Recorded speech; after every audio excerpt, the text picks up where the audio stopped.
नमस्कार। महिला महाविद्यालय की ऑनलाइन कक्षाओं में आपका स्वागत है। मैं रतिराम कक्कड़, व्याख्याता हिंदी। आज हम बीए पार्ट थर्ड के गद्य भाग में से निबंध विधा का अध्ययन करेंगे। हम विशेषतः साहित्यिक निबंध का अध्ययन करेंगे। रामविलास शर्मा का निबंध संत साहित्य की ऐतिहासिक भूमिका का आज हम विधिवत रूप से अध्ययन करेंगे। इससे पूर्व हम थोड़ा रामविलास शर्मा के बारे में जानकारी हासिल करेंगे। इनका जन्म 10 अक्टूबर 1912 को हुआ एवं देहांत 30 मई 2000 को हुआ। डॉक्टर रामविलास शर्मा आधुनिक हिंदी साहित्य के सुप्रसिद्ध आलोचक, निबंधकार, विचारक एवं कवि थे। व्यवसाय से ये अंग्रेजी के प्रोफेसर थे, पर दिल से हिंदी के प्रकांड पंडित थे और महान विचारक थे। ऋग्वेद और मार्क्स के अध्येता थे। कवि और आलोचक, इतिहासवेत्ता, भाषाविद, राजनीतिक विशारद, ये सब विशेषण उन पर समान रूप से लागू होते हैं। इनका जन्म उन्नाव जिले के ऊंच गांव सानी में हुआ तथा इन्होंने लखनऊ विश्वविद्यालय से अंग्रेजी में एमए किया और पीएचडी की उपाधि धारण की 1938 में। सन 1938 में ही ये अध्यापन कार्य कराने लगे थे और 1943 से 1974 तक अपने बलवंत राजपूत कॉलेज आगरा में अंग्रेजी विभाग में कार्य किया, प्राध्यापक के रूप में, और अंग्रेजी भाषा के अध्यक्ष भी रहे विभाग के। इसके पश्चात कुछ समय तक कन्हैयालाल माणिक मुंशी हिंदी विद्यापीठ आगरा में निदेशक पद पर भी इन्होंने कार्य किया। डॉक्टर रामविलास शर्मा का साहित्यिक जीवन का आरंभ 1933 से होता है, जब वे सूर्यकांत त्रिपाठी निराला के संपर्क में आए। 1934 में उन्होंने निराला पर एक आलोचनात्मक आलेख लिखा, जो उनका पहला आलोचनात्मक लेख माना जा सकता है। यह आलेख उस समय की चर्चित पत्रिका चांद में प्रकाशित हुआ था। इसके बाद वे निरंतर सृजन की ओर उन्मुख रहे। दरअसल बात ये रही कि जो रामविलास शर्मा थे वे निराला जी के संपर्क में आए और निराला जी की जो अद्भुत प्रतिभा थी उससे अभिभूत होकर के उन्होंने ये लेख लिखा। बाद में उन्होंने निराला की साहित्य साधना नामक विस्तृत ग्रंथ की भी रचना की, जिससे ये पता चलता है कि वे निराला के कितने भक्त थे। इसके बाद वे निरंतर सृजन की ओर उन्मुख हुए और आचार्य रामचंद्र शुक्ल के बाद डॉक्टर रामविलास शर्मा ही एक ऐसे आलोचक के रूप में स्थापित होते हैं जो भाषा, साहित्य और समाज को एक साथ रखकर मूल्यांकन करते हैं।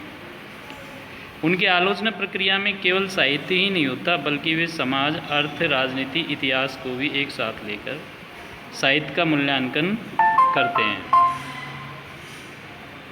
अन्य आलोचकों की तरह उन्होंने किसी रचनाकार का मूल्यांकन केवल लेखकीय कौशल को जांचने के लिए नहीं किया, बल्कि उनके मूल्यांकन की कसौटी यह होती है कि उस रचनाकार ने अपने समय के साथ कितना न्याय किया है।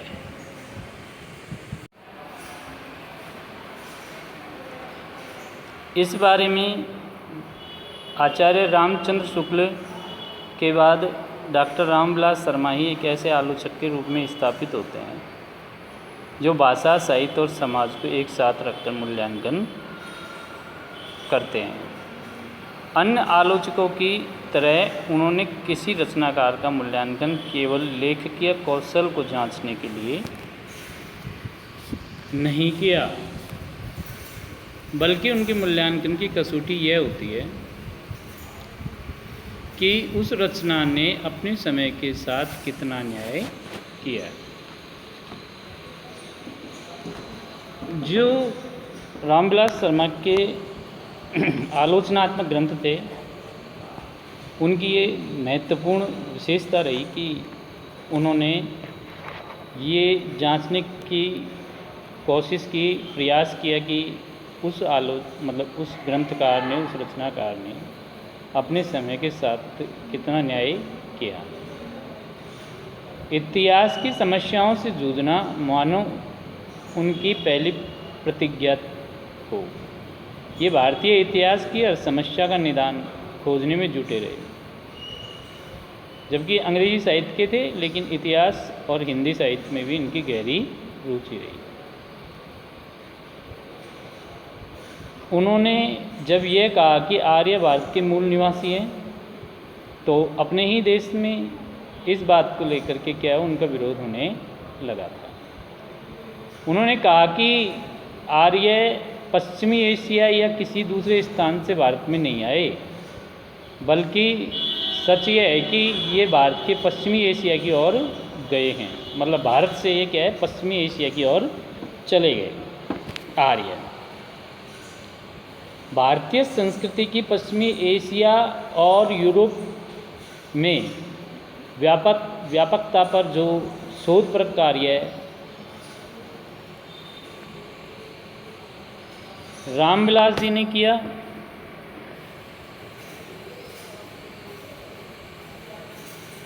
इस कार्य में उन्होंने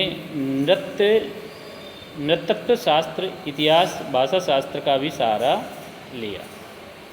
शब्दों की संरचना और उनकी उत्पत्ति का विश्लेषण कर वे इस निष्कर्ष पर पहुंचते हैं कि आर्यों की भाषा का गहरा प्रभाव यूरोप और पश्चिमी एशिया की भाषाओं पर है। डॉक्टर रामविलास शर्मा मार्क्सवादी दृष्टि से भारतीय संदर्भों का मूल्यांकन करते हैं, लेकिन वे इन मूल्यों पर स्वयं तो गौरव करते ही हैं, साथ ही अपने पाठकों को निरंतर बताते हैं कि भाषा और साहित्य तथा चिंतन की दृष्टि से भारत अत्यंत प्राचीन राष्ट्र है। वे अंग्रेज़ों द्वारा लिखवाए गए भारतीय इतिहास को एक षड्यंत्र मानते थे।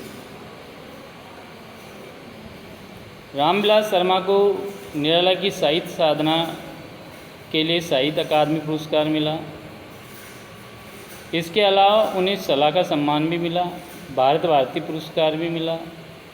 भारत के प्राचीन भाषा परिवार और हिंदी के लिए व्यास सम्मान भी दिया गया। साहित्य अकादमी की 73 सदस्यता सम्मान उनको प्रदान किया गया। शताब्दी सम्मान उनको प्रदान किया गया। पुस्तकों में प्राप्त राशियों को उन्होंने कभी स्वीकार नहीं किया। उन राशियों को हिंदी के विकास में लगा दिया।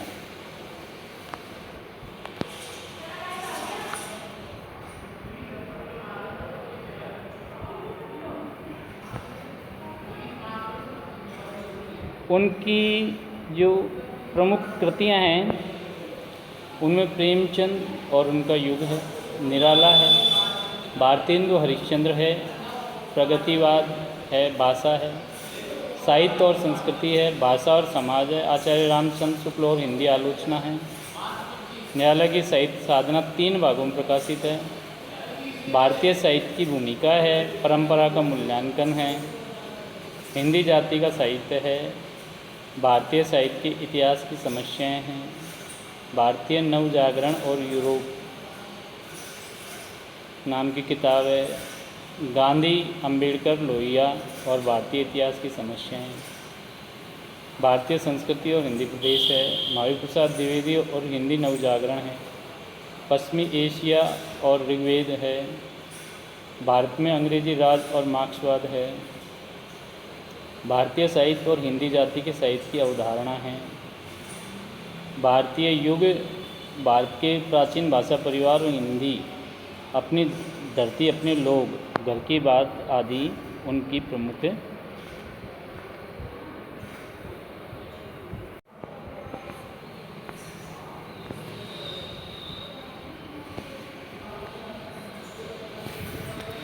अब हम उनका निबंध संत साहित्य की ऐतिहासिक भूमिका का अध्ययन करेंगे।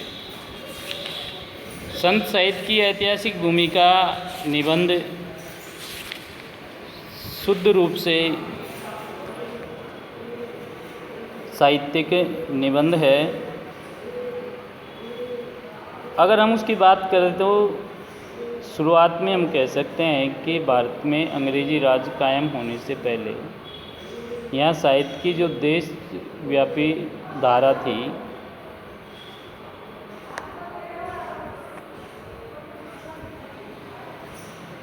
उसे हम संत साहित्य कहते हैं। मतलब वो लगभग अंग्रेज़ों से पूर्व जो साहित्य लिखा गया उस साहित्य को संत साहित्य कहा जा सकता है, संतों के द्वारा रचित साहित्य कहा जा सकता है। अंग्रेज़ों के बाद में एक पढ़ी लिखी पीढ़ी सामने आई और साहित्य का स्वरूप बदला, साहित्य की भाषा बदली। उससे पूर्व जितने भी कवि हुए, रचनाकार हुए, वो संतों की श्रेणी में ही रख सकते हैं।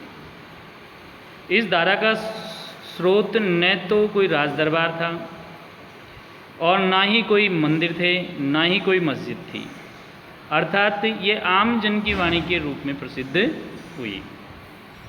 इस धारा का स्रोत भारतीय जनता का हृदय था। जैसे मैंने बताया कि जो संत साहित्य है उसका उद्भव एवं विकास आम जन के हृदय से माना जा सकता है। सदियों से वर्णाश्रम धर्म और सामंती शासन की चट्टानों के नीचे जो धरा उमड़ रही थी, असलियत बात यह है कि जो सदियों से क्या है, शोषण का कुचक्र चल रहा था, जातीयता का कुचक्र चल रहा था, वो जो घुटन महसूस हो रही थी वो संत साहित्य के रूप में उभर करके सामने आई। क्योंकि वर्ण व्यवस्था भारतीय समाज की एक कड़वी सच्चाई है जिसको स्वीकार किया जाना चाहिए। यह मध्यकाल में हठात फूटी, अचानक ही प्रकट हुई और उसमें कश्मीर से लेकर कन्याकुमारी तक, बंगाल से लेकर गुजरात तक इस देश की विशाल धरा को सींच दिया। इतने बड़े पैमाने पर तब तक मानव इतिहास में किसी साहित्यिक धारा का प्रसार नहीं हुआ था और सर्वव्यापी रूप से समूचे भारतवर्ष में संत साहित्य की धारा बहने लगी। यूरोप का भव्य रेनेसांस इसके सामने बहुत सीमित था, अर्थात छोटा था।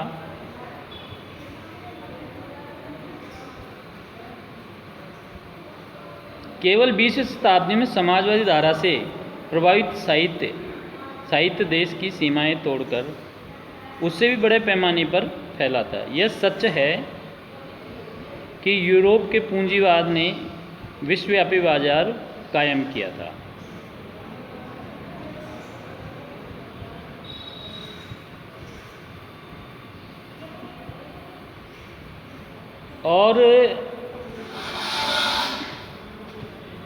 और देश का अलगाव ख़त्म किया था।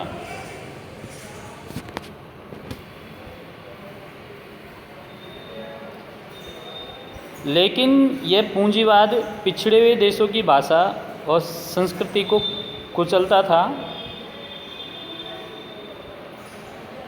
और अपने घर में उसकी जन विरोधी असंगतियों के कारण दांते, शेक्सपियर, मिल्टन जैसे साहित्यकार बहुधा पूंजीवादी नैतिक मूल्यों का विरोध करके आगे बढ़ने लगे थे।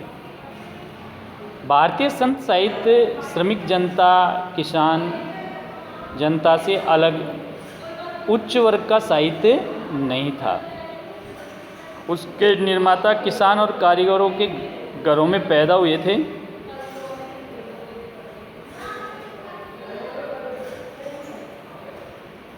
इनके हाथों संस्कृत और फारसी से भिन्न भारत की प्राचीन भाषाएं साहित्य के मंच पर प्रतिष्ठित हुई थी। संस्कृत और फारसी का एकाधिकार खत्म हुआ था। भारत का विशद जन जागरण आरंभ हुआ था। संत साहित्य में बहुत से भेद उपभेद पाए जाते हैं। संत साहित्य में कोई सूफी कहलाए, कोई वैष्णव कहलाए, कोई निर्गुणवादी कहलाए, कोई सगुण कहलाए, कोई शैव मत को मानने वाले हुए, लेकिन सभी में एक तत्व समान था, वह था प्रेम। जायसी हो, तुलसीदास हो, मीराबाई हो, कबीर हो, सूरदास हो, रहीमदास हो, इनमें अगर प्रेम का तत्व निकाल दिया जाए तो भेद उपभेद बच रहेंगे, लेकिन उसका मूल स्वर नष्ट हो जाएगा, क्योंकि जो मूल स्वर होता है उनका वो प्रेम ही है। इसलिए संत और भक्त का भेद करना ब्रह्म है। संतों और जायसी जैसे प्रेम मार्गी कवियों में मौलिक भेद करना सही नहीं है।